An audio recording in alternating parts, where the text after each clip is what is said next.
Mabilis ba ang connection mo kung i-bridge mode po natin ang inyong modem router? So in this case, the 5G dito modem router.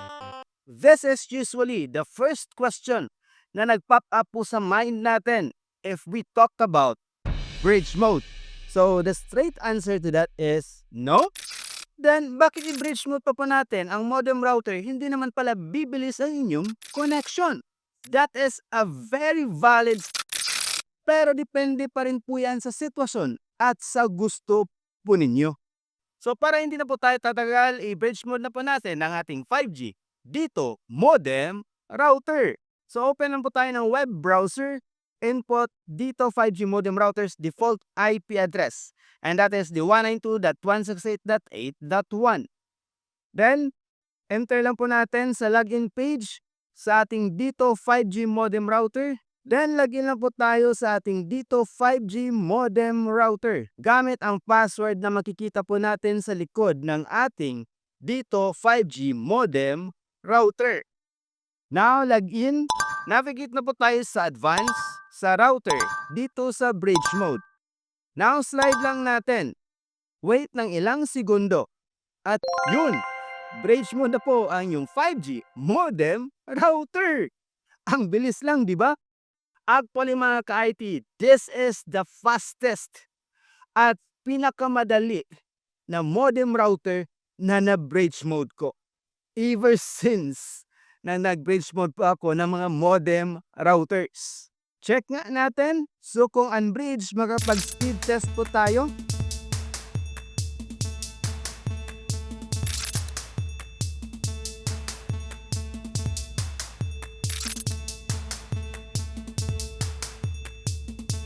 Pero kung bridge mode naman, hindi na po tayo makapag-speed test.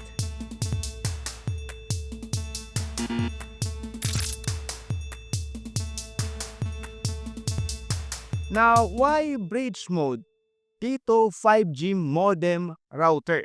The number one reason usually is to avoid double NAT. If you are going to add third-party routers sa ating dito 5G modem router. Kung mag-add ka ng third-party router without setting dito 5G modem router as bridge mode, ito may extrang NAT siya. The 192.168.8.1 na dadaanan bago sa aking third-party router. So it may add a bit of delay or micro delay due to extra packet translation.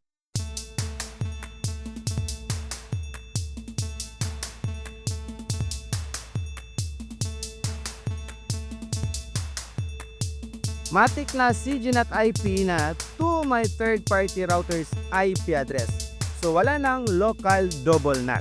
Hindi na siya dumadaan sa local IP na 192.168.8.1. So the number 2 reason kung bakit kailangan natin i-bridge mode ang ating modem router is to add better, stronger, more stable na third-party router than our dito 5G modem router or any ISP modem router.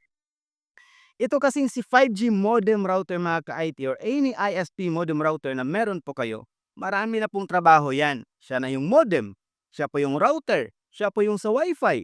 Di ba? So it may affect performance compared kung focus lang siya bilang a modem. Yung third-party router mo focus din bilang isang router, di ba? So babawasan lang po natin ang trabaho ng ating modem router. At gagamit po tayo ng astig na third-party router. Like this Comfast Wi-Fi 6 router. So ibigay na po natin yung mabigat na trabaho sa ating third-party router to manage traffic sa ating network. Nang sa ganun, gaganda ang traffic flow sa ating network. The number 3 reason kung bakit kailangan nating i-bridge mode ang ating modem router is to have control. Lalo na mga kahit na itong dito 5G modem router ay meron na pong isang LAN port. So you can't connect, hindi ka na pwede maka-connect ng any wired device. So, isa lang, limited lang talaga. Pero, kung may third-party router ka, connect mo lang dito sa iyong dito 5G modem router. So, from your third-party router, pwede ka na maka-connect ng any or maraming wired devices sa inyong network. Dahil marami pa itong LAN ports. So, from here, pwede ka pa mag-connect ng network switches, PisoNet Vendo, Piso Wi-Fi Vendo, at iba pa. So, magandang combo talaga kapag bridge mode ang inyong dito 5G modem router, meron ka pang astig na third-party router, sulit, di ba? So, pwede ka na makakonect kahit ilan, kahit ano. Yung iba naman, nagtatanong, kailan ba natin pwedeng i-bridge mode ang ating dito 5G modem router? So, pero before pa natin yan sagutin, syempre thumbs up nyo naman yung video natin. At kung hindi pa po kayo nakapag-subscribe sa Kuya IT channel, ngayon na po ang panahon to subscribe the Kuya IT channel. So, to answer the question when to bridge mode dito 5G modem router, number 1 is dapat meron ka ng third-party router bago ka mag-bridge mode ng any ISP modem router. And number 2, if you plan to connect more devices sa inyong network. By the way po mga ka-IT, I am testing a new webcam from Emit Smartcam. Ito po yun. Ito po yung webcam ang gamit ko sa video na ito. Parang mas maganda pa sa aking Canon na EOS 110 na. Check nyo lang pong link sa description box.